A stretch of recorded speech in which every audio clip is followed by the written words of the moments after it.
As God's children, it has always been our lifestyle to worship the Lord and bring Him glory in everything that we do. We always give our best to God because we know that we cannot outgive Him. He got our back and He will always provide. Part of our worship to the Lord is our giving. We may be in the middle of crisis, but we will still hold on to what the Lord has promised. As the Bible says in Malachi 3:10, "Bring the whole tithe into the storehouse that there may be food in my house. Test me in this, says the Lord Almighty, and see if I will not throw open the floodgates of heaven and pour out so much blessing that there will not be room enough to store it." With a cheerful heart, we can bring our tithes and offering at Raining Home. We can also give through GCash, or we can contact our respective life group leaders to help us on how to remain faithful in the Lord through our giving. Let us always remember that it's not what we do, it's who we are. We give simply because we love. Let's give!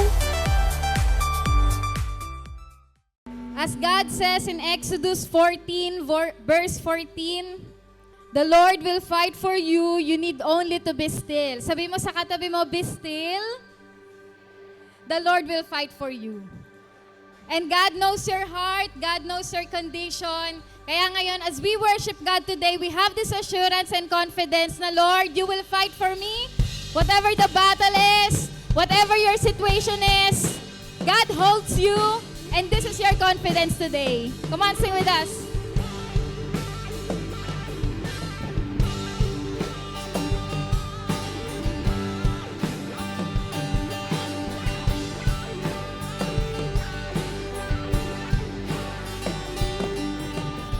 When all I see is the battle, you see my victory.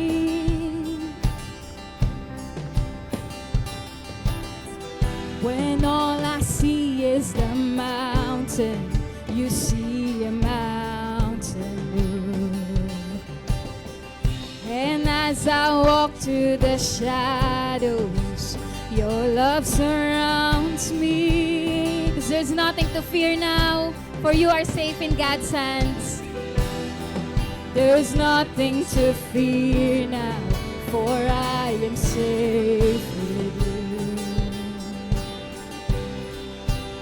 So when I fight, I'll fight on my knees, with my hands lifted high. Oh God, the battle belongs to Amen, Amen. Every fear I lay at your feet, I sing through the night. Oh God, the battle belongs to you.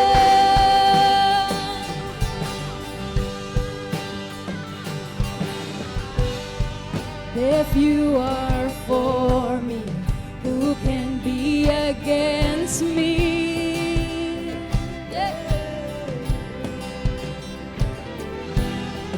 For Jesus, there's nothing impossible for you. When all I see are the ashes, there's a beauty in God, there's a beauty in the Lord. It's when all I see is the cross. When all I see is the cross, God, you see the empty tomb. So when I fight, I'll fight on my knees, with my hands lifted high. Oh God, the battle belongs to you, and every fear I lay at your feet. So I sing through the night, Lord, the battle belongs to you. The battle belongs to you. So when I fight, I fight on my knees, with my hands lifted high. Oh God, the battle belongs to you. Every fear I lay at your feet, I sing to the night. Oh God, the battle belongs to you. Almighty fortress, you go before us. Nothing can stand against the power of shadows. You in every battle. Nothing can stand against the power of our God. Almighty fortress. Come on, declare it to yourself. Lord, you go before me. Nothing can stand against every situation for me. For I know you are with me, God.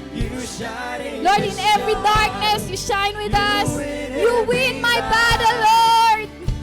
Nothing can stand against the power of our God.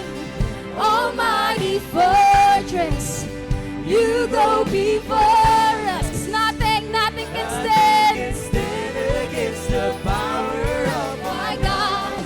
You shine in the shadows, you win every battle. Nothing can stand against the power of our God. And almighty fortress, you go before us.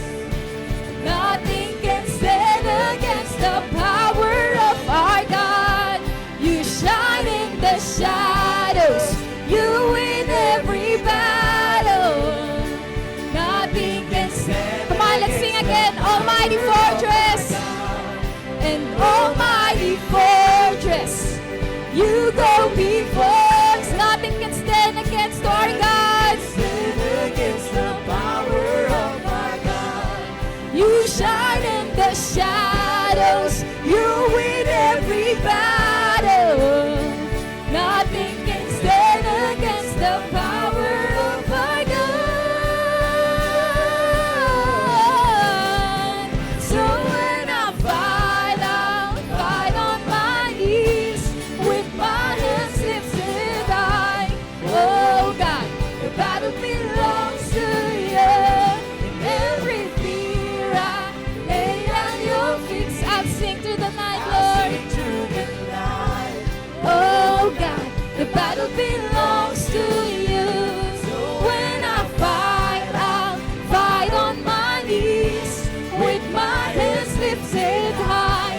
Oh God, the battle belongs to you. And every fear I lay at your feet. I stand to the night. The battle belongs to you. Oh God, the battle belongs to you. Oh God, the battle belongs to you.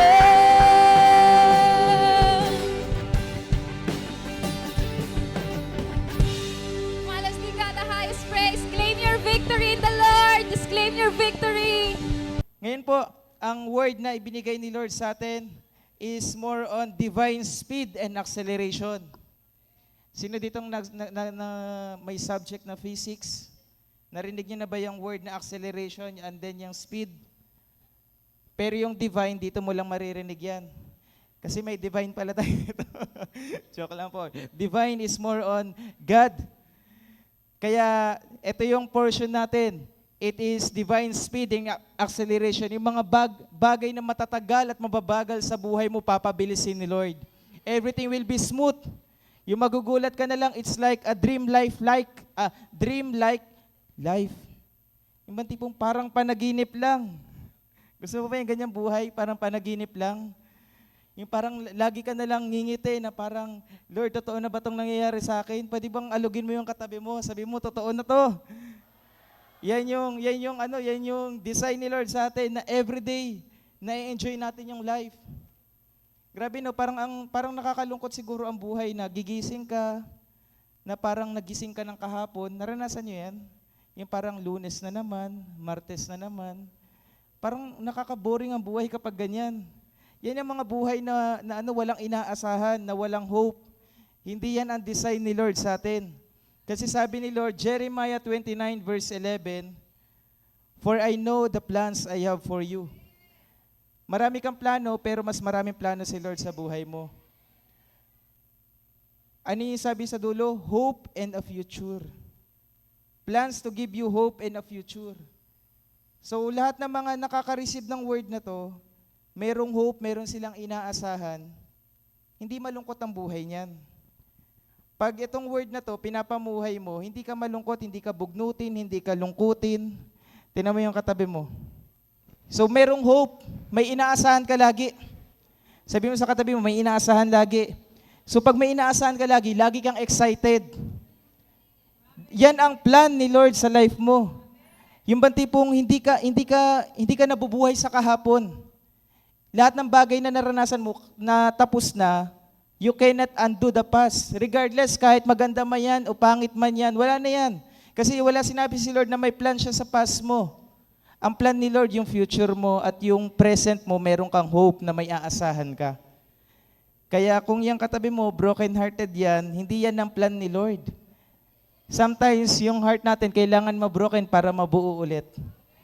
Kaya, divine speed and acceleration, sabi ng John chapter 21, verse 18, the truth is, when you were young, you tied your own belt when you were, and went where you wanted, but when you are old, you will put out your hands, and someone else will tie your belt. They will lead you where you don't want to go.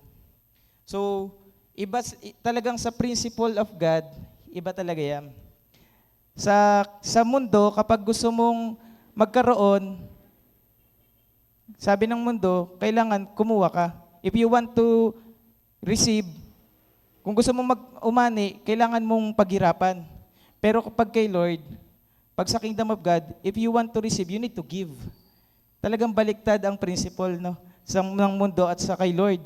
So dito, sabi dito, when you were young, you tied your own belt and went where you wanted. Nung bata ka pa, kahit saan mo gusto pumunta, pupunta ka. Pero nung medyo umidad ka na, someone else will tie your belt, they will lead you where you don't want to go.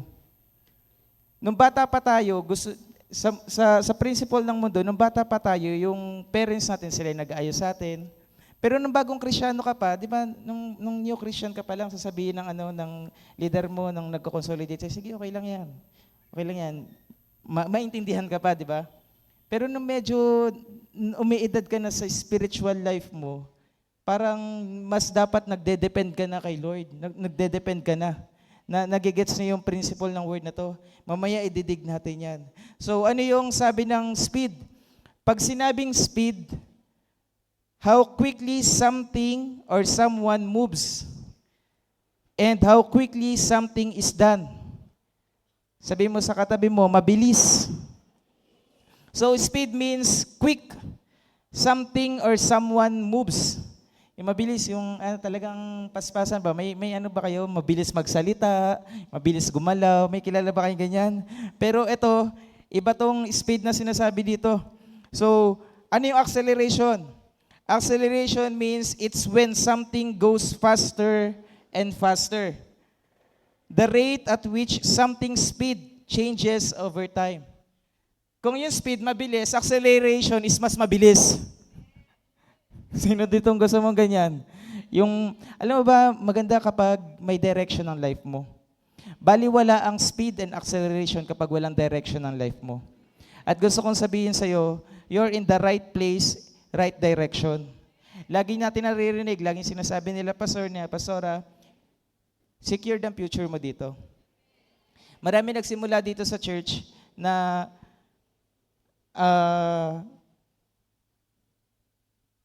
bata pa, yung nag-start sila ng relationship nila kay Lord, talagang bata pa, yung wala pang kamuwang-muwang. Pero tinan mo yung life nila ngayon. Kaya yung katabi, wag mong ismulin yan. Kahit tanungin mo nga kung ilang taon na yan. Yan, so ilang taon na. Wag mong ismulin yan, kahit ganyan yan. Kasi si Lord nagpapakilala, si Lord, He is not a respecter of age, of gender.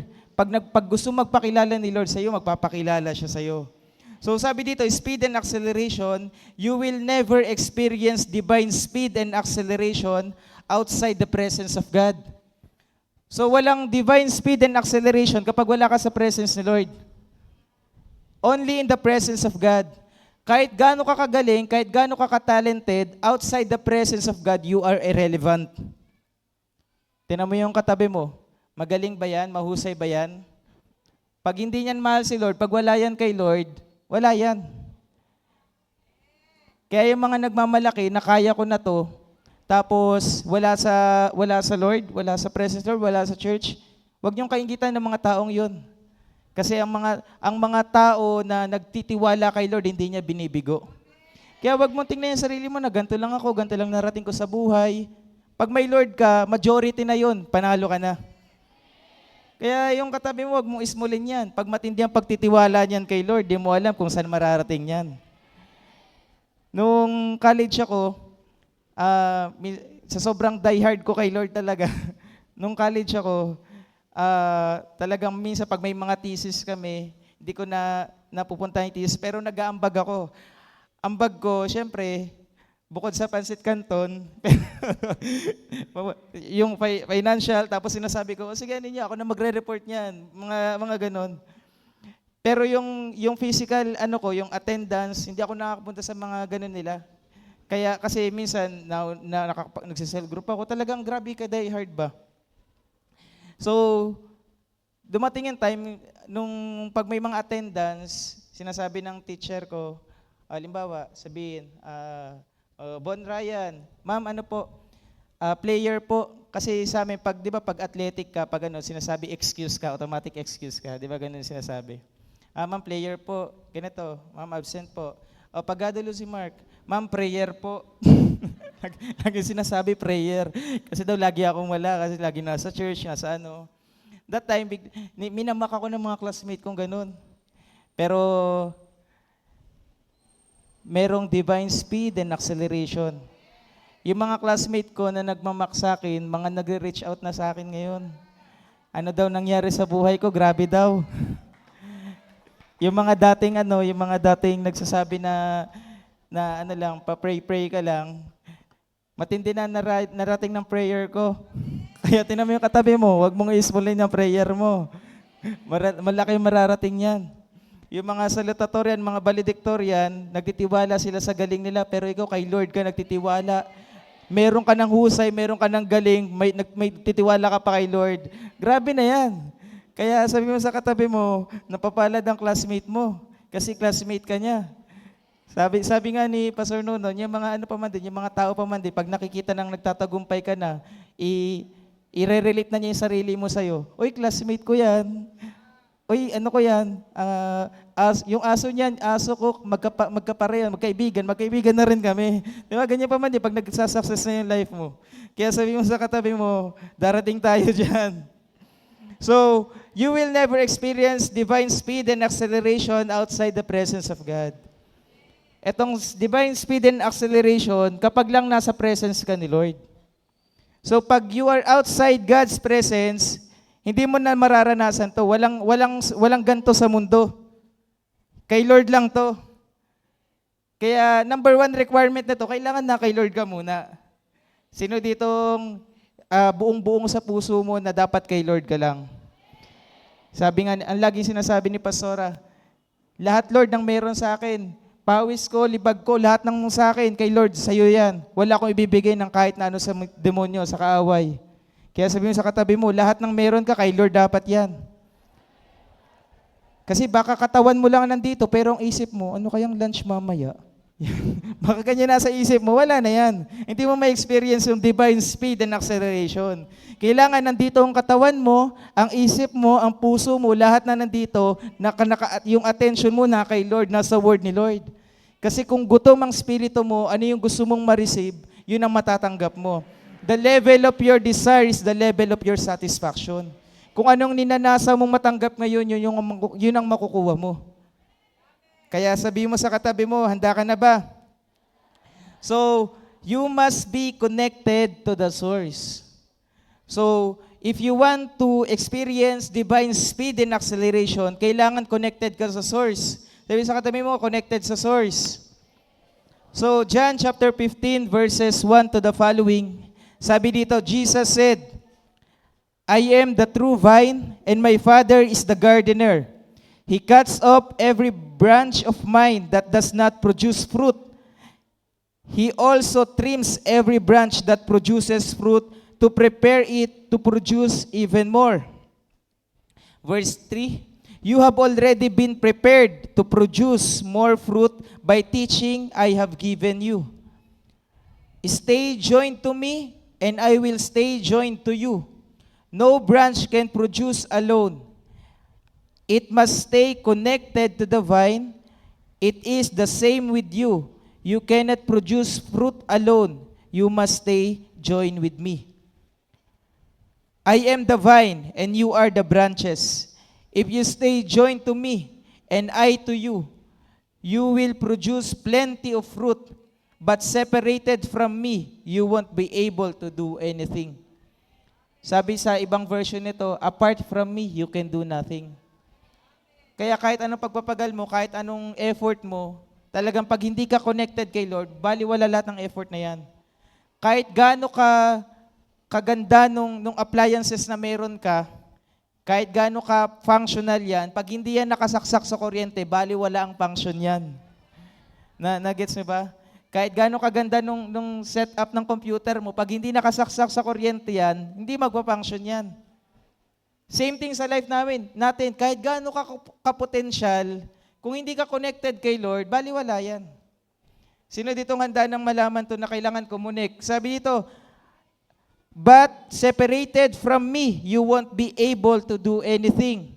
Verse 6, if you don't stay joined with me, you will be like a branch that has been thrown out and has dried up. All the dead branches like that are gathered up, thrown into the fire and burned.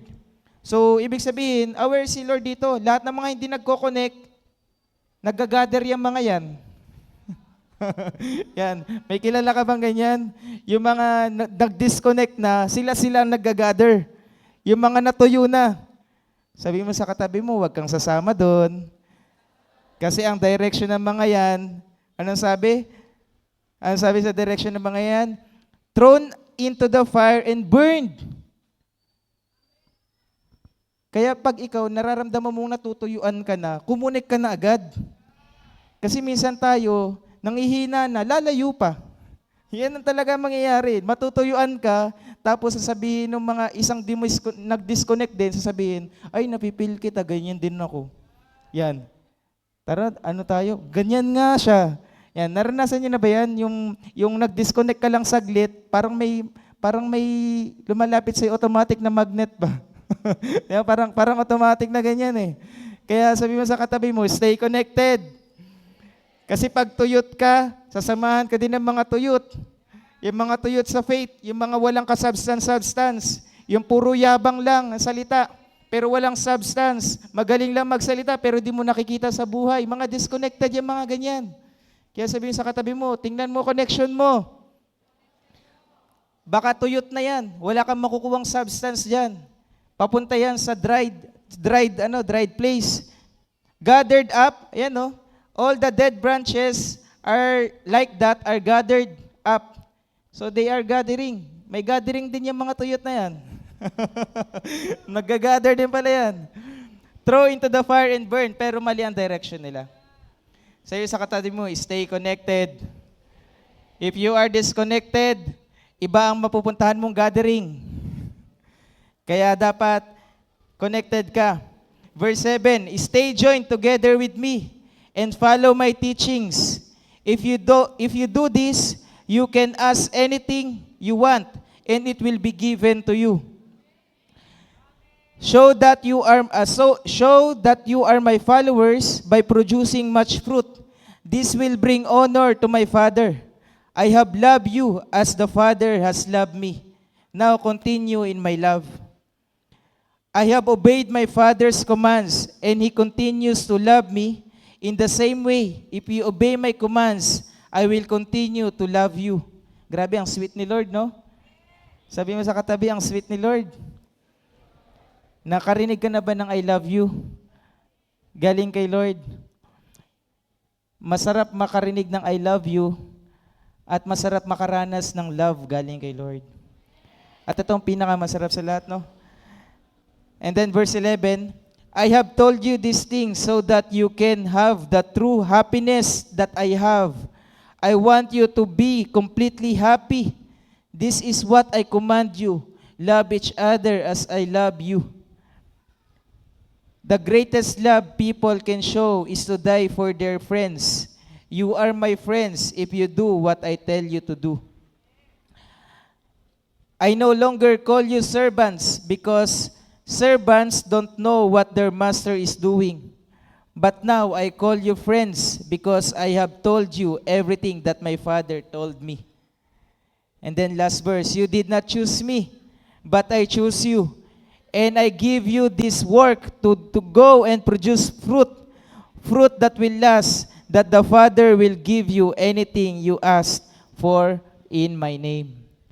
Pwede bang palakpakan natin si Lord? Sino ditong excited na mag-get mo yung connection? You must be in the right connection. Kailangan mong connect. Kasi kahit gaano ka kagaling, pag hindi ka connected, baliwala yan. Hindi ka magpa-function, hindi ka aayos, hindi ma-unleash yung potential na meron ka. You must be in the right connection. You must be connected to Christ through your devotion, through prayer. You must be connected to your cell group, to your cell leaders, to your cell members. Kailangan connected ka sa mga yun. Meron ka dapat gospel community. And then you must be connected to the church. Yung tatlong C na yan. Huwag niyong kakalimutan yung tatlong C. Yan ang dapat nating connection. Yung church. Church is you. Church is not a building. Church is you. So ibig sabihin, connected tayo sa bawat isa. So maganda na hindi mo lang kakilala ang kasal group mo. Dapat kakilala mo din, kung ikaw nasa 144 ka, kilala mo lahat ng primary leaders, kilala mo lahat ng ka-level mo na 144, babae sa babae, lalaki sa lalaki. Kasi iba ang madedevelop kapag babae sa lalaki. Kaya yung maganda kasi magkakakilala talaga tayo. Kasi halimbawa, yung napasakay ka lang sa jeep, nakita mo, uy, raining light ka, di ba? Di ba? Para sa yung magulat ka, baka ilibre ka niyan, di ba?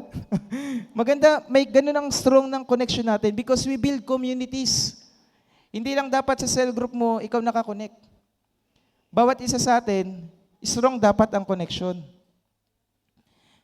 Baka ang lang natin, attend uwi lang tayo. Baka simba uwi lang tayo. Zimbabwe lang tayo. Maganda, pag sa church, hindi ka agad uuwi. Kumamay ka muna ng mga kasama mo dito, yung hindi mo pa kakilala. I-share mo yung life mo. Alam mo ba ako dati, masanay kayo na lagi sinishare ang inyong life, ang inyong testimony. Kasi kapag ganyan, yung bang tipong nawawala ang boundaries ng natin. Kasi minsan lang tayo parang casual lang ba. Kaya yung katabi mo ba, kilala mo ba yan? Tanungin mo nga pangalan yan. Yan. Dapat kilala mo yan. So, yan yung mga dapat connections natin. You must be connected to Christ. You must be connected to the cells. You must be connected to the church. Yan ang mga connections natin. And this church is a family. So family, merong spiritual mother and then merong spiritual father. Ang ating spiritual mother si Pastor Tess and ang ating spiritual father si Pastor Lito. Yan po ay you have all the access. So hindi lang po mga primary, hindi lang po mga 144, hindi lang po yung mga lalapit sa kanila. Ikaw po ay anak ka ni Lord at you have the access sa spiritual father, spiritual mother natin. Kaya sabi mo sa katabi mo, huwag ka mahihiya. So when you are connected or if you are connected, you have assurance. Sabi mo sa katabi mo, you have assurance. Sabi ng verse 7, stay joined together with me and follow my teaching. If you do this, you can ask for anything you want and it will be given to you. Alam mo, pag connected ka kay Lord, pag nasa presence ka ni Lord, lahat ng mga bagay na pinaghihirapan ng mundo, madali lang sa'yo.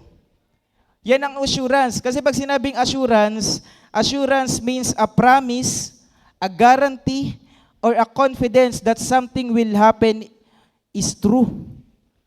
Grabe. Yung bang tipong confident ka na mangyayari yun. May assurance ka pag connected ka kay Lord. Alam mo, pag connected ka kay Lord, pag si Lord ang buhay mo, may assurance ang buhay mo na magtatagumpay ka. Ano yan? Hindi yan optional. Talagang yan ang direction mo. Pag tinanggap mo si Lord, pinamuhay mo si Lord sa buhay mo, kahit regardless kung ilang taon ka na, may mangyayari sa buhay mo. Kung may sakit ka, pag nag-pray ka kay Lord, hindi lang healing ang ibibigay ni Lord sa'yo, restoration.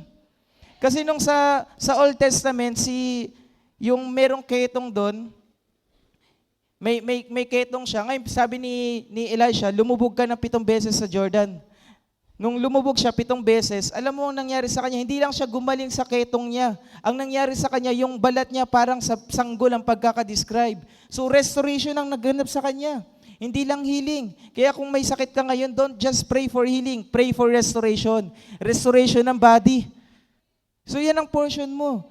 What people are dying to get will just be given to you pag connected ka kay Lord. Excited ba kayo dyan? Yung mga pinaghihirapan ng mundo, madali lang sa'yo. Yan ang portion mo. Yung ba tipong yung tao hirap na hirap, grabe hindi nila alam ano nangyayari sa buhay nila, pero ikaw parang, sabi nga ni Pastor noon, easy as eating ice cream. Madali lang sa'yo. Gusto niyo ba yung madaling buhay para kay Lord? Yan ang portion mo. Yung pinaghihirapan ng iba, ibibigay na lang sa'yo. Matthew chapter 6, verse 33. Seek first the kingdom of God and His righteousness, and all these things will be given to you or will be added to you. Added blessing na lang yan. The fact na nag-serve ka na kay Lord, blessed na yon, may ibibigay pa sa'yo, bonus pa. Spiritual jackpot yan. Kaya wag mong tingnan ang sarili mo na, ay ako lang yung Kristyano dito sa pamilya ko, parang walang mangyayari dito. Hindi ganun. You are blessed kung firstborn Christian ka. Kasi ikaw ang unang bubuhusan ng pagpapala. Meron ba mga firstborn Christian dito? Yung ikaw pa lang yung nakakilala sa family mo. Mag-ready ka kasi nandyan yung mga rumaragasang pagpapala sa buhay mo. Pero maganda ka kasi may persecution yan. Pero pag pinagtagumpayan mo yung persecution na yan, mas magiging matatag ka. So there is an assurance. Sa tao, huwag kang umasa. Naranasan mo na umasa sa tao? Kasi minsan ng tao, ano yan, minsan marupok yan. Minsan mabilis lumimot yan. Yan. Yung bang tipong, ibabalik ko, i-Gcash ko na lang. Minsan nakakalimutan pa yan. Kasi minsan, huwag kayo aasa sa tao, kay Lord lang talaga. Tingnan mo yung katabi mo, may naalala bigla yan para may magsasend na bigla. So, gusto ko sabihin sa inyo, pag kay Lord ka umasa, hindi ka mabibigo. Wala pang nagtiwala sa Panginoon ang kanyang nabigo, sabi ng Romans. Kaya tayo, if you are connected to God, you have the assurance, you have the confidence that something will happen in your life.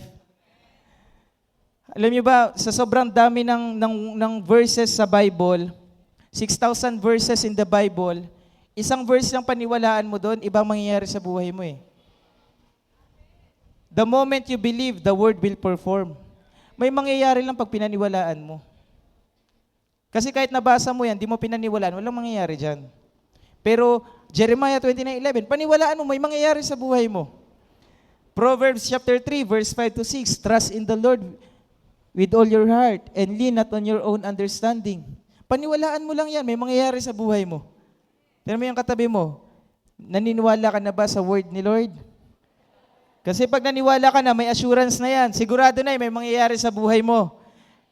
Not just assurance, when you are connected, you have access. Say sa katabi mo, access. Verse 15. I no longer call you servants because servants don't know what their master is doing. But now I call you friends because I have told you everything that my Father told me. Grabe. Sabi ni Lord, you have the access. Ang servants may limitation. Sabi, I will not call you servants. You are my friends. I told you everything. Yung mga divine secrets, yung mga divine revelations, ipapaunawa sa iyo ng Lord. Yung ba tipong pag yung iba pag nagbasa ng word ni Lord, casual. Pag ikaw may revelation sa iyo, it's very personal sa iyo ang word ni Lord. Sabi ni Lord, I will give you secrets in the kingdom of God, keys in the kingdom of God, access. Sabi sa katabi mo, access. Access means the ability, the right or opportunity to reach, enter, or use something. Meron kang access. Pag sinabing meron kang access, meron kang ability, meron kang right, meron kang opportunity to reach or enter or use something. Pag meron kang access, meron kang key. Ito, madami-dami itong key. Ang dami mong bahay, Kuya Aldrin, ha? Madami kang key. Pero ang ibibigay sa ni Lord, master key. Pag sinabing master key, isang key lang yan, pero ma-access mo lahat. Alam mo ba, sa kingdom of God, there are many doors. Doors of opportunity. And depende sa key na meron kang ma-access mo. Halimbawa, if you want to unlock the key to prosperity, key to abundance, you need generosity, you need giving. Yun ang key doon. Kung gusto mo ng key sa revelations, kung gusto mo ng doors sa revelations, ang specific key dyan is prayer and fasting. Sa bawat doors, there are keys, but there is master key in the kingdom of God. Alam mo ba yung master key in the kingdom of God? It is honoring, obedience, and your faith. If you learn how to honor, you obey, and you have faith, you can access. Meron kang master key in the kingdom of God. Ma-unlock mo lahat ng opportunities, lahat ng mga divine secrets. Kaya sabi mo sa katabi mo, yung hirap sa iba, madali lang sa'yo. You have the access eh. Kaya sabi mo sa katabi mo, sabi dito, you have the ability. Sa mga nahihirapan mag-upscale ng skills dyan, sabi ni Lord, if you are connected to me, you will have the ability. Kaya walang salitang mahirap. Kasi sabi ng Philippians 4:13, I can do all things through Christ who gives me strength, who gives me ability. So kaya mo. Sabi sa katabi mo, huwag mo sabihin hindi mo kaya. Kasi faithless declaration yan. Pag inisip mo, hindi ko kaya, ganito na lang ako. Faithless declaration yan. Pero sabi dito, you have the ability, the right, the opportunity to reach, enter, or use something. You will discover divine secrets and revelation. Excited ba kayo dyan? Sabi mo, stay connected. Ano yung number 1? You have the assurance. Sigurado ka pag na kay Lord ka. Pangalawa, you have the access.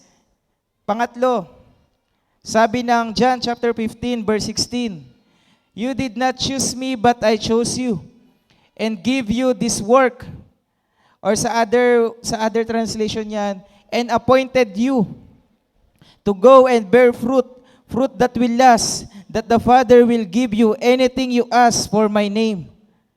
So, meron kang assurance, meron kang access, you have the access, and then pangatlo, you have an appointment.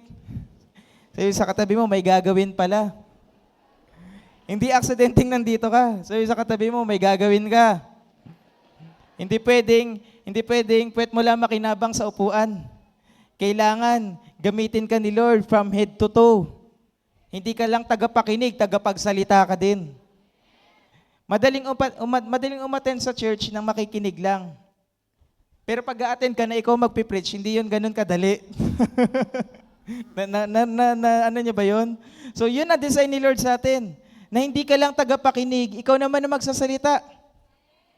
Sabi sa katabi mo, matutunan mo ng dumaldal. Matutunan mo ng dumaldal for God's glory. Kung may ikukwento ka man, kung may idadaldal ka man, para kay Lord na lahat yan. Sabi dito, you did not choose me. So wala kang choice. Kasi may pumili sa'yo. Eh sa katabi mo, hindi mo to pinili, pero pinili ka ni Lord. Grabe, matindi ang qualification ni Lord eh. Ako naniniwala, si Lord ang the highest standard si Lord. At the fact na pinili ka niya, yan ang standard niya. Grabe. Nakita mo ba yung sarili mo sa salamin? Yung nireject ka na ng parents mo, nireject ka na ng classmate mo, ng ka-workmate mo, marami na nag-reject sa'yo. Pero si Lord, pinili ka. Grabing standard yun. Nireject ka na sa trabaho mo, pero si Lord, pinili ka. Kawawa yung tao at yung trabahong nag-reject sa'yo.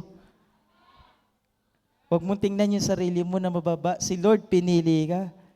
You have an appointment. Hindi ka talaga para doon. Para dito ka. Sabi sa katabi mo, you're in the right place.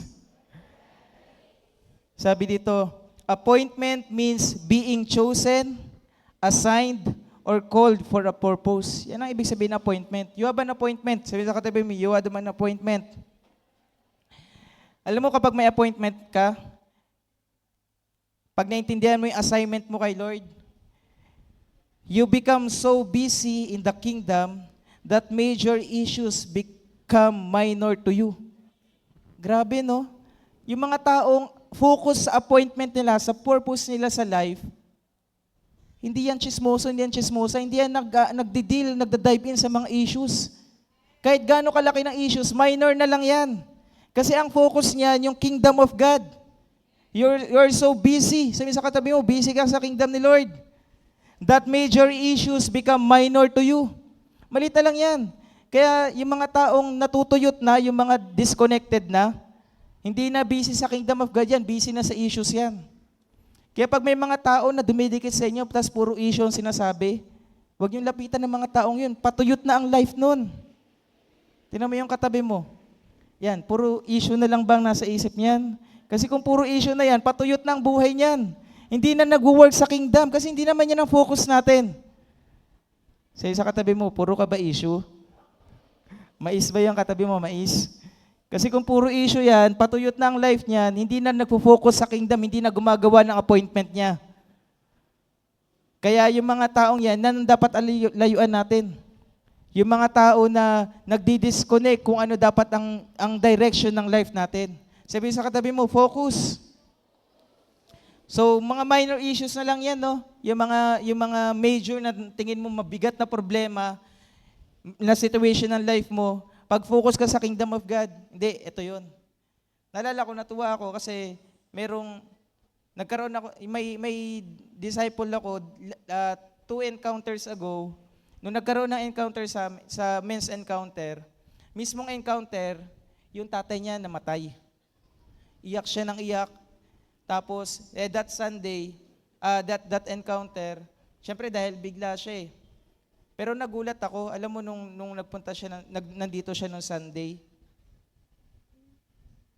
kahit nakaburol yung tatay niya sa bahay nila, nandyan siya. Tapos yung parang a month ago din, may isang pinuntahan din kami, namatay din yung tatay niya, pero nandun siya ng Sunday, nandun siya ng cell group. Tingnan mo yung katabi mo. Pag dumating ka ba sa ganyang moment ng life mo, focus ka pa rin?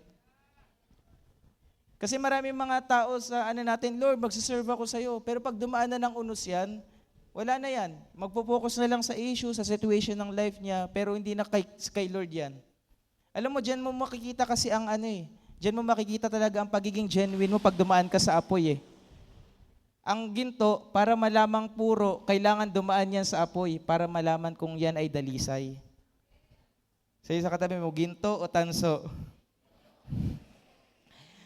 You have an assignment to complete. Yan. May assignment ka. Sabi sa katabi, may assignment ka. Meron kang appointment, meron kang assignment.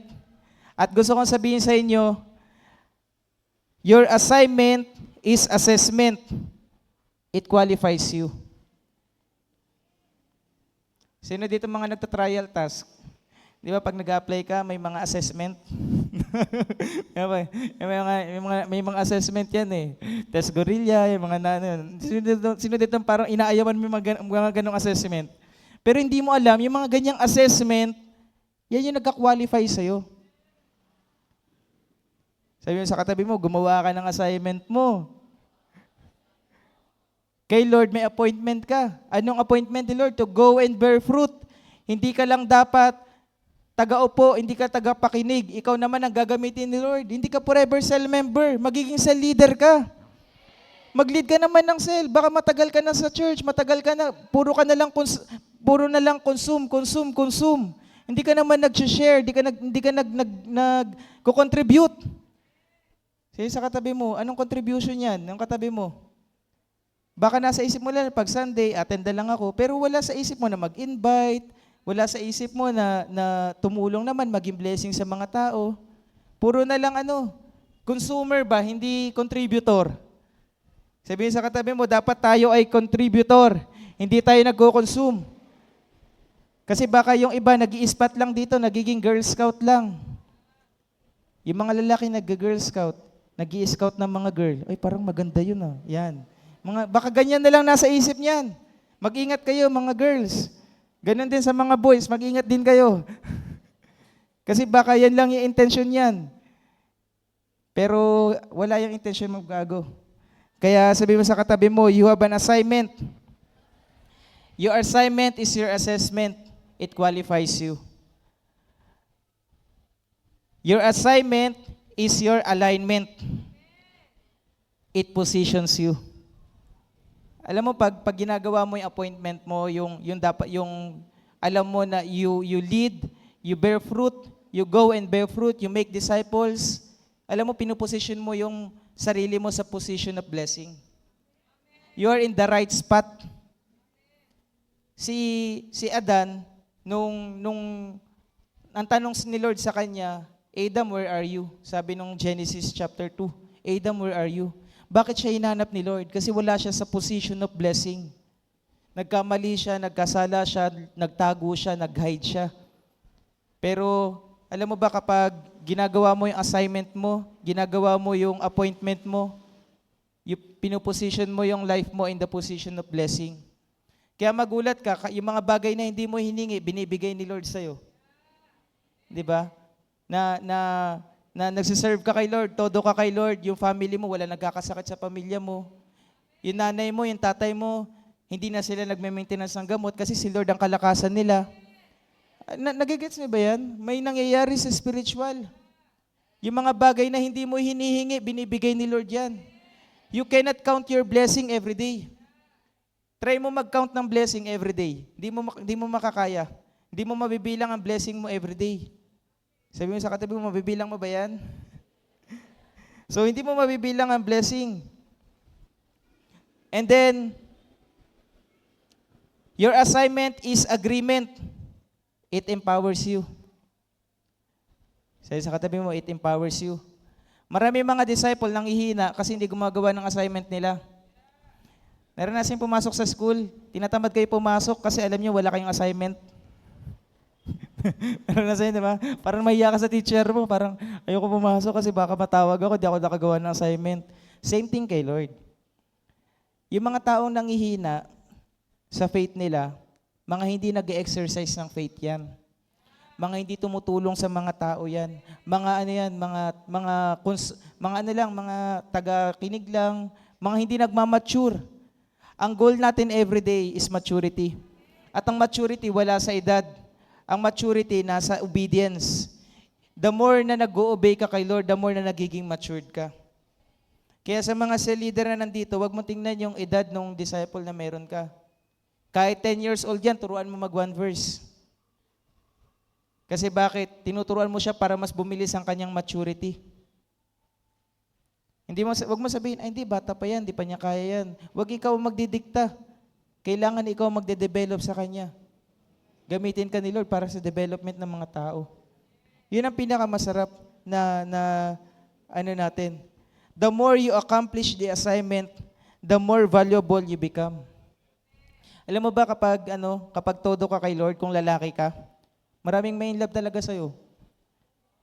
Kasi ang mga tao, mga babae especially, nakatingin na yan hindi sa itsura eh.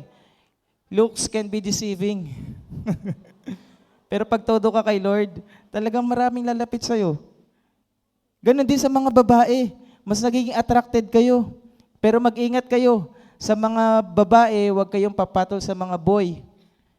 Kasi yung mga boy, minsan mama's boy. Kaya ano yan sa mga yan? Kasi pag nag-asawa yan, mas mahal yan nanay niya kaysa sa'yo. Sabi ni Pastor, kapag nag-asawa ka na, mas mahal mo wala nang pinakamaganda sa paningin mo kundi yung asawa mo. Kaya tinan mo yung katabi mo, kung babae yan, sabi mo, huwag kang maghahanap ng boyfriend. Yan, wala nang boyfriend dito, no? Wala nang boyfriend kasi lokohan na lang yan, lokohan. Sabi sa katabi mo, lokohan na yan. Hindi totoo yan. Hindi totoo yan. Ang tunay na label kapag mayroon ng ring. Handa na ba kayo dyan? Ready na ba kayo dyan? Kaya pag may boyfriend ka, diretsahin mo na agad kung saan kanyang dadalhin. Kasi pag walang direction ng life mo, wala na yan. Red flag na yan. Sabi mo, red flag na yan. I-break mo na ngayon yan. Hindi na yan yung ano natin. Kasi sa Bible, walang boyfriend, walang girlfriend. Asawa agad. Yan ang divine speed and acceleration ng life natin. You become more valuable. Sa mga lalaki naman, huwag ka din maghahanap ng girl. Kasi yung mga girl, ano lang yan, pakikay lang yan. Sabi ni Pastor, pag magde-date kayo, pagkakaya, maliit lang ang subo niyan. Pero di mo kilala yan. Ang hanapin mo, woman. Kaya nga sabi ni Adan nung nakita niya sa Eva, ito ang laman ng aking laman, buto ng aking buto. Tatawagin ko siyang babae. Woman. Tingnan mo yung katabi mo. May girlfriend ba yan? Naglolo ko na naman yan. basta pag may girlfriend, may boyfriend, manloloko. Di ba? Kasi hindi ka naman siseryosohin niya. Wala nang covenant dyan eh. So thank you Lord. Kasi may model, no? No, thank you Lord. Kaya ko magsalita kasi na-experience ko. Di ba? Totoo yan, pag may direction ka, meron kang leader, meron kang pastor na pinakikinggan, mabilis ang acceleration ng life mo. Alam mo, isang ano ng divine speed and acceleration, kapag meron kang word of God at meron kang man of God. Yan, bangbilis talaga yan. Doble yan. May word ka na ni Lord, tapos meron ka ng word of God, meron ka pang man of God, mabilis yan. Kaya sabi mo sa katabi mo, excited ka ba dyan? Mas nagiging valuable yung life mo. Kaya sa mga single na nandito, the best is your portion. Develop yourself. Develop yourself. Minsan hindi mo na pinapangarap, darating na lang sa'yo yan. Kasi si Lord na ang nangarap para sa'yo. Si Lord na nag-orchestrate para sa'yo. Sabi ni Lord, grabe, mahal na mahal ako ng anak ko na to. Best ang ibibigay ko dito. Sarap ng ganyan, no? Yung mga parents natin, hindi yan umaamin na may favorite sila or wala, pero ramdam natin yan, tama? At yung mga at yung mga parents, ang pinapaboran niyan yung mga masunurin, yung mga mababait, yan yung mga ganyan. Ano pa kaya? Pwedeng meron kang love of God pero wala kang favor of God. Because God's love is unconditional. Mahal ka ni Lord regardless. But God's blessing is conditional. Deuteronomy chapter 28. If you obey the Lord your God, may if, conditional yun. Ibig sabihin, yung blessing ni Lord sa'yo, conditional yun kung masunurin ka o hindi. Pero mahal ka ni Lord. Nagigets nyo? Ibig sabihin, conditional yan. Depende sa yung blessing na meron ka, yung resulta ng buhay na meron ka, depende sa pagsunod mo kay Lord yan. Mahal ka ni Lord, oo. Pero ang tanong, bless ka ba kung masunurin ka? Sa'yo sa katabi mo, parang ikaw yun ah. Masunurin yan. Kaya you can check mo yung tao kung maganda ang resulta ng buhay niyan. Ibig sabihin, obedient yan. Our life is traceable to God. Pag nakikita yung life mo na nagsasucess ka, gumaganda ang buhay mo, talagang hangaan ka ng tao, sabi niya, grabe kasi yan mag-serve kay Lord eh. Ang sarap kaya ng ganyan, no? Grabe kasi mag-serve kay Lord yan, kaya ganyan ang buhay niyan. Your life is traceable to God. Kaya ganyan pamilya niyan, kaya ganyan pag-aaral niyan, kaya napakaganda ng buhay niyan, kasi grabe yan mag-serve kay Lord. Grabe yan, parang day and night and day, nasa church yan.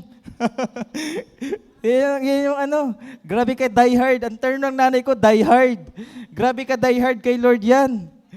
Sabi sa katabi mo, die hard ka na dapat kay Lord.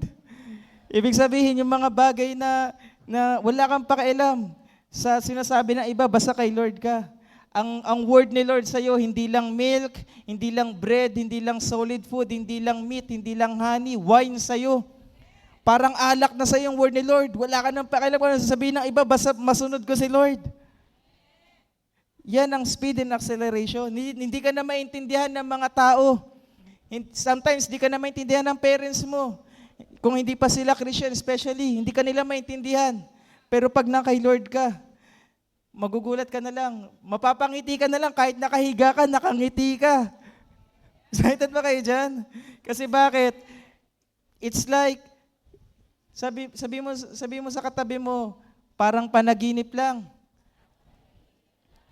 Because yan yung level mo kapag ginagawa mo yung assignment. Kapag you are walking in God's divine assignment. So, hindi lang may assurance, hindi lang may access, kailangan may assignment ka din. Meron ka ding appointment. May ginagawa ka dapat. So, hindi ka lang dapat, sigurado ka, oo, may mangyayari sa buhay ko. At may access ako, kaya kong gawin yan. And I have the appointment. I have the assignment. Your divine assignment prepares you for greater moments.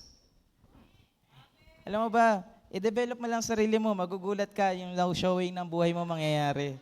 Develop mo lang. Lord, alam ko may piniprepare kang matindi sa buhay ko. Hindi ko alam yun, pero alam ko greater moments yun. Naalala niyo yung preaching ni Pastor 2 Sundays ago?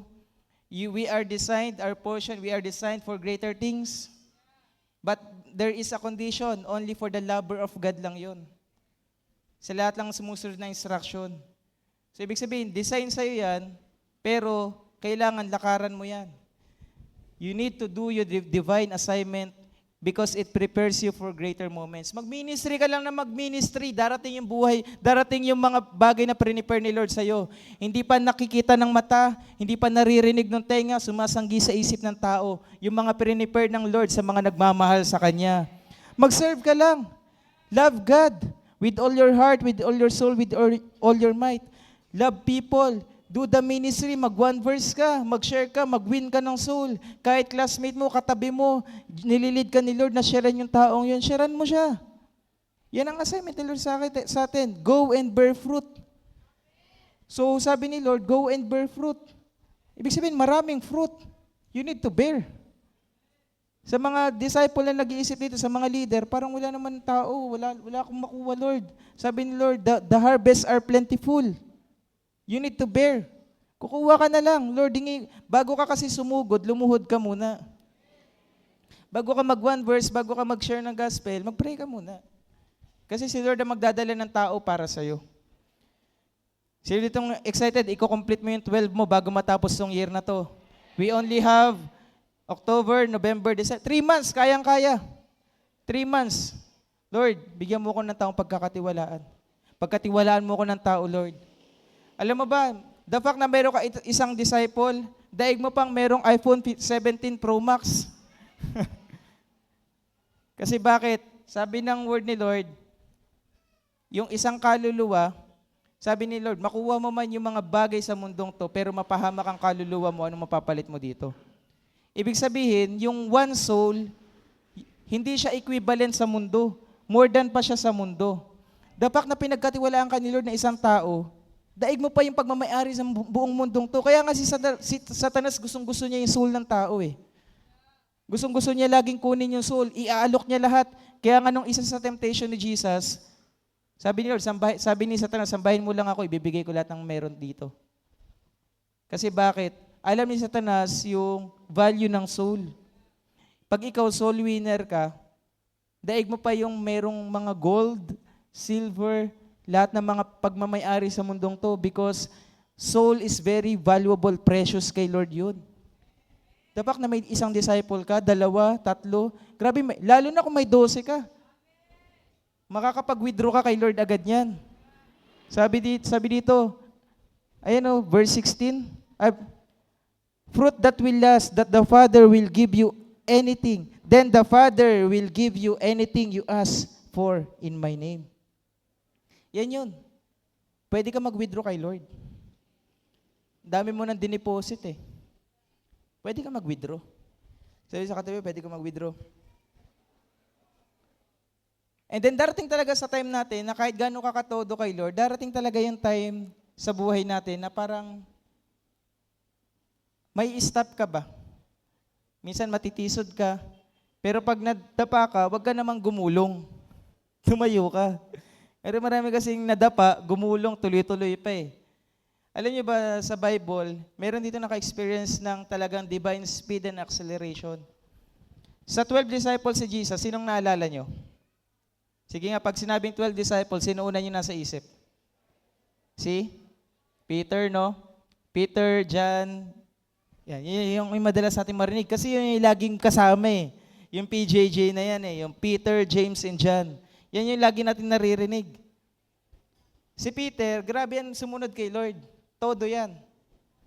Yung time ng, yung time ng Last Supper, yung hinugasan ni Lord yung mga paa ng mga disciples, si Peter, sabi ni Peter, Lord, wag ako, hindi ako karapat-dapat. Sabi ni Lord, Peter, kapag hindi ka pumayag, wala kang parte sa kaharian ng langit. Nung nauna-unawaan ni Peter yan, sige Lord, wag lang ang paa ko, pati buong katawan ko. Grabe, ayaw ng foot spa, gusto body scrub. So, naintindihan ni Peter, grabe yan ka-aggressive. Kaya niyang ipagtanggol si Jesus. Yung bang tipong, yung hinuhuli na si Jesus, si Malco, yung isang kawal doon, susunggabin na si Jesus. Initak niya sa leeg, pero magaling yung sundalo gumanon, tainga na lang. So, ibig sabihin, ganun siya ka-protective, ganun niya kamahal na mahal si Lord. Ganyan ka ba? Sa katabi mo, ganyan ka ba? Pinaglalaban mo ba si Lord sa pamilya mo?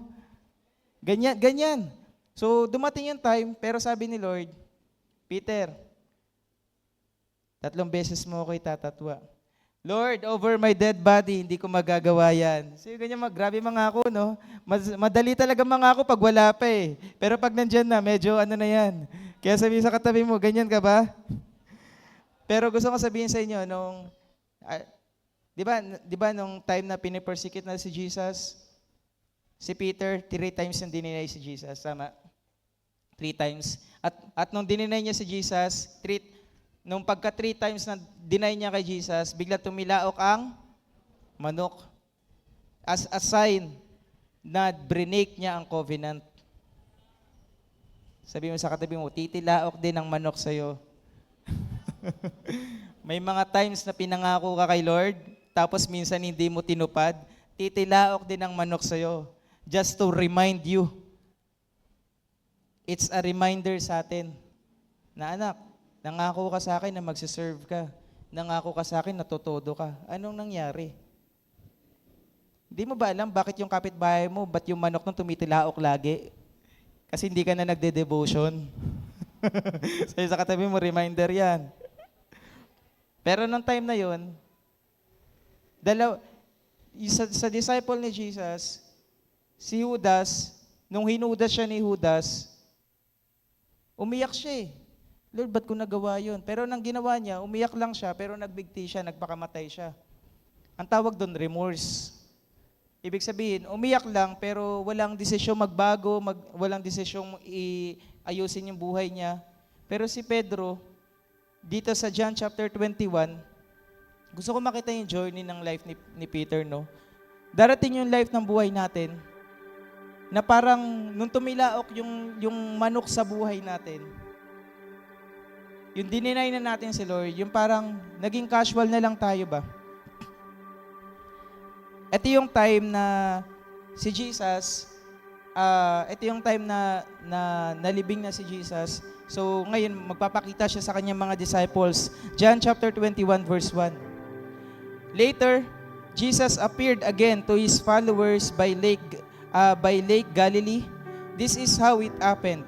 Some of the followers or some of the disciples were together. Simon Peter, Thomas, Nathanael from Cana in Galilee, the 2 sons of Zebedee, and the other followers. So overall, parang mga 7 na disciples to. So yung wala na yung leader nila, wala na si Jesus, nagsama-sama sila kasama si Peter. Next verse. Verse 4. Early the next morning, verse 3. Simon Peter said, I am going to fish. The other followers said, we will go with you. So all of them went out and got into the boat. They fished that night but caught nothing.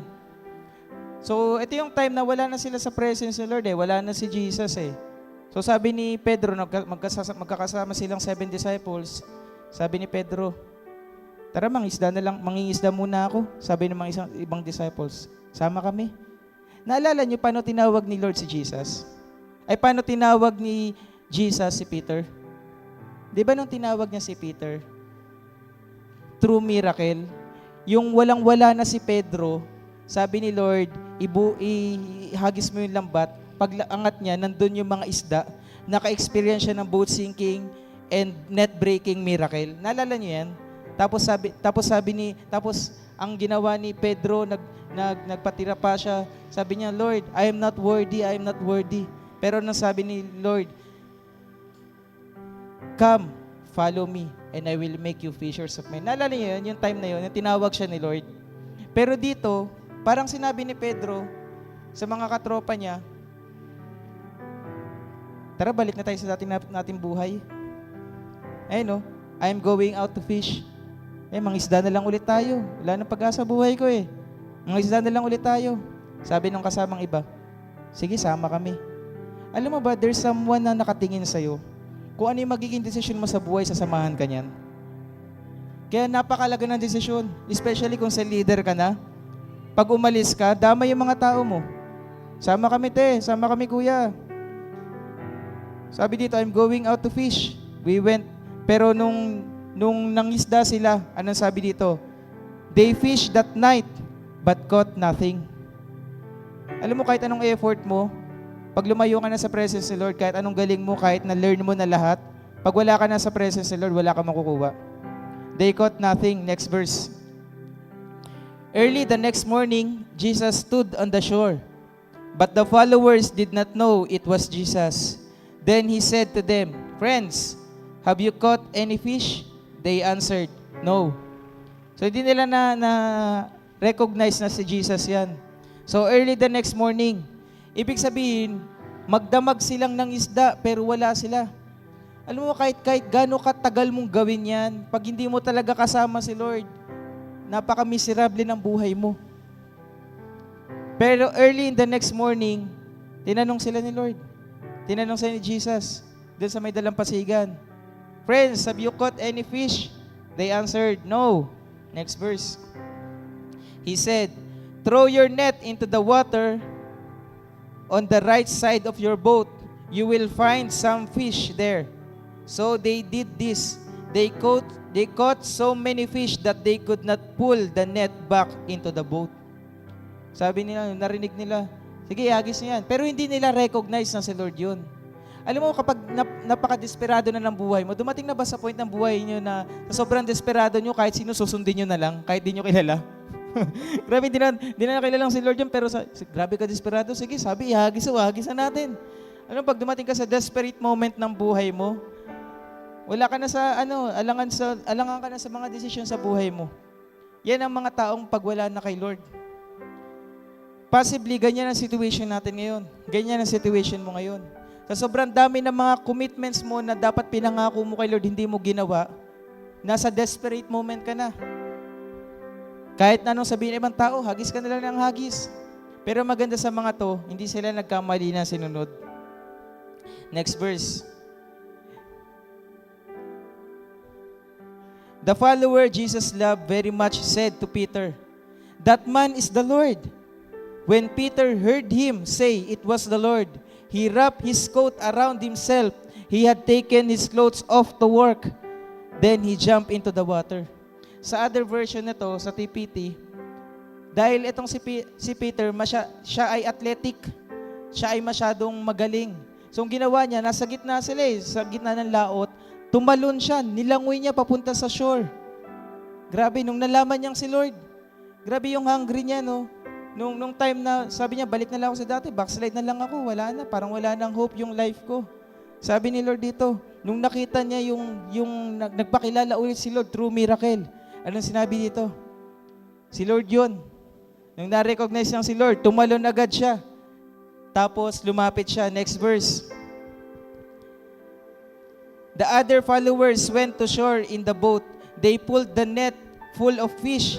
They were not very far from the shore, only about 100 yards. When they stepped out to the boat and to the shore, they saw a fire of hot coals.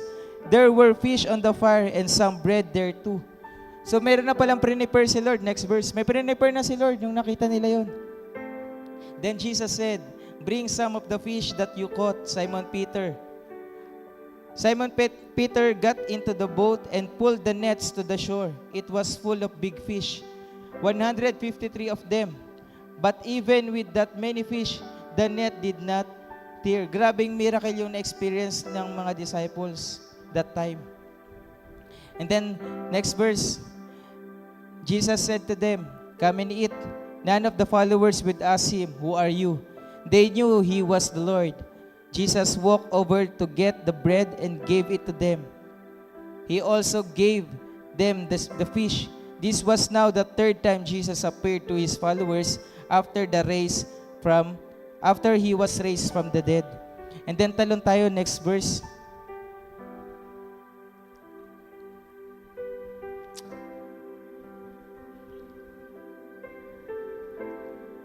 Verse 15. When they finished eating, Jesus said to Simon Peter, "Simon, son of John, do you love me more than these other men love me?" Peter answered, "Yes, Lord, you know that I love you." Then Jesus said to him, "Take care of my lambs." Again, Jesus said to him, "Simon, son of John, do you love me?" Peter answered, "Lord, yes, Lord, you know that I love you." Then Jesus said, "Take care of my sheep." A third time, Jesus said, "Simon, son of John, do you love me?" Peter was sad because Jesus asked him 3 times, "Do you love me?" He said, "Lord, you know everything. You know that I love you." Jesus said to him, "Take care of my sheep." Dito na sinabi ni Lord yung key verse natin kanina, in yung verse 18. The truth is, when you were young, you tied your own belt and went where you wanted. But when you are old, you will put out your hands and someone else will tie your belt. They will lead you where you don't want to go. Sa spiritual walk natin kay Lord, the more na tumatagal ka, the more na dapat nagde-depend ka kay Lord.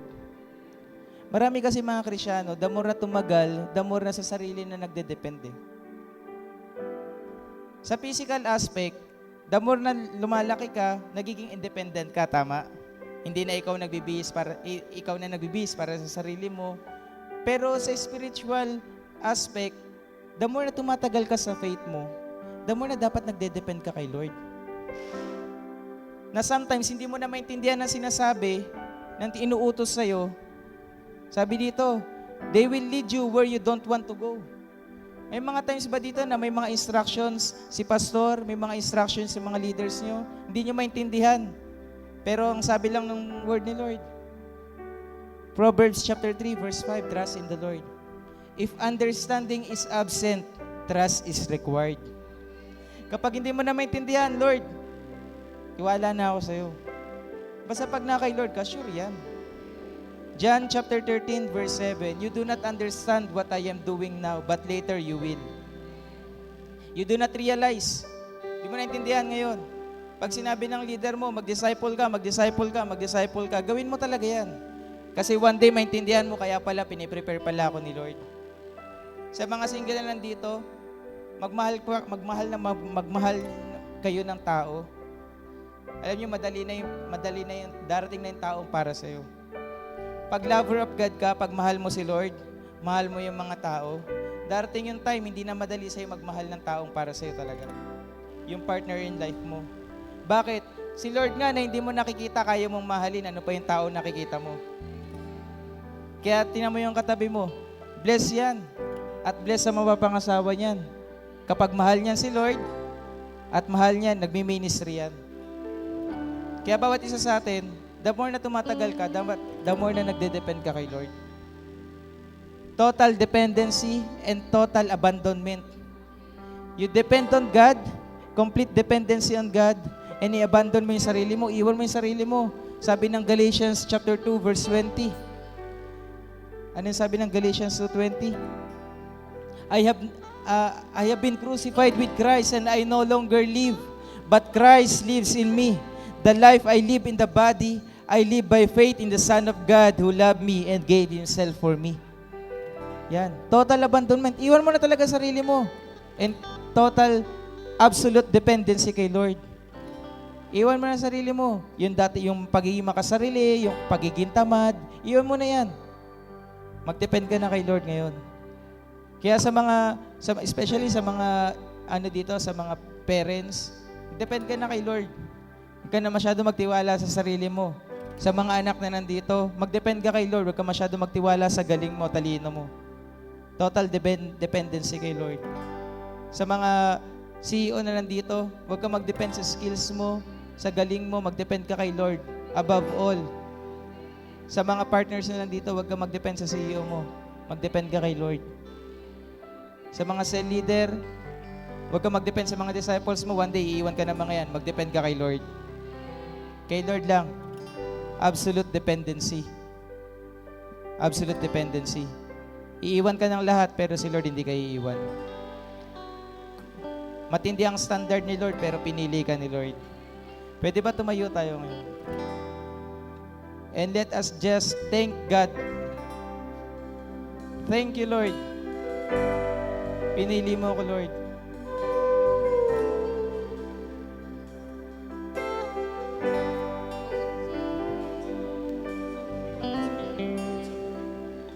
Thank you, Lord, no?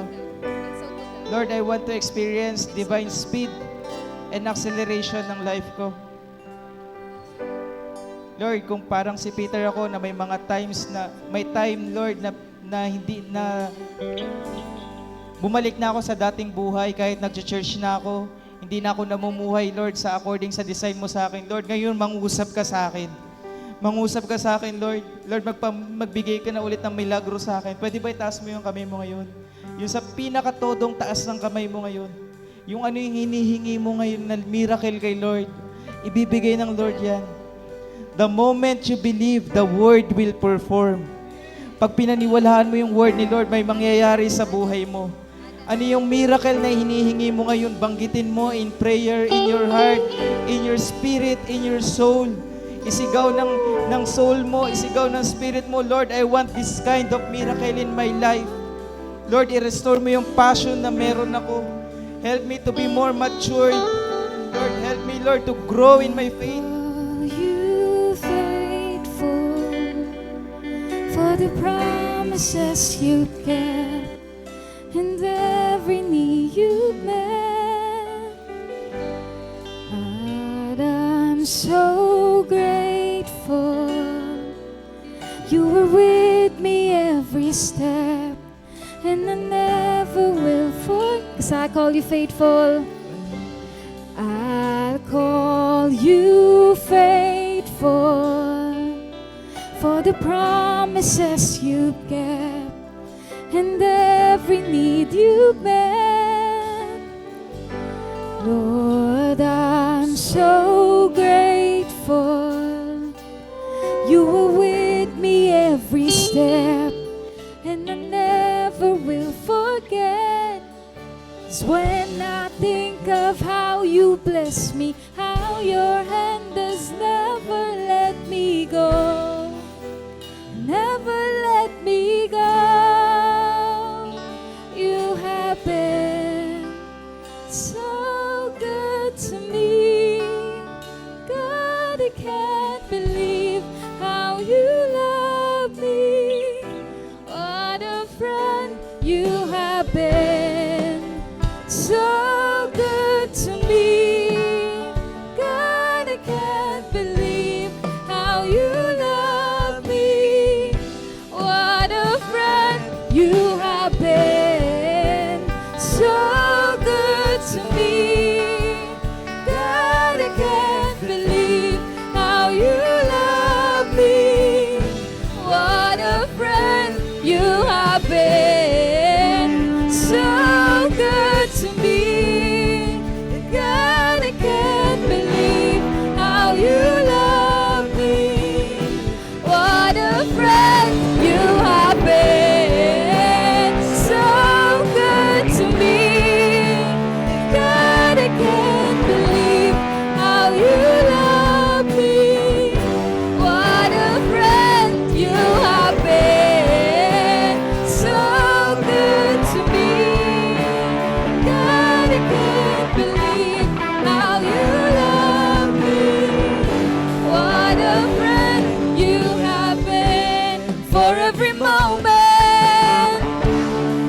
every open doors.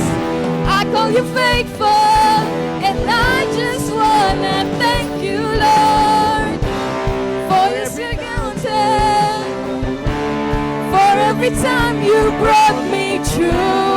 I call you faithful, and I just wanna thank you, Lord, for your forgiveness, for how you never turn away. I call you faithful, and I just wanna thank you, Lord, for your salvation. You paid the price, you paid the price I couldn't pay. I call you faithful, and I just wanna thank you, Lord.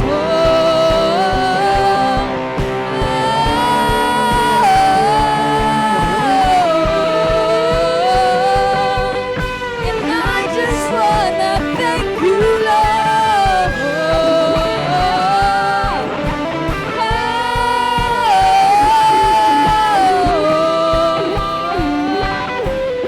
And I just wanna thank you, Lord. 'Cause you have been so good to me.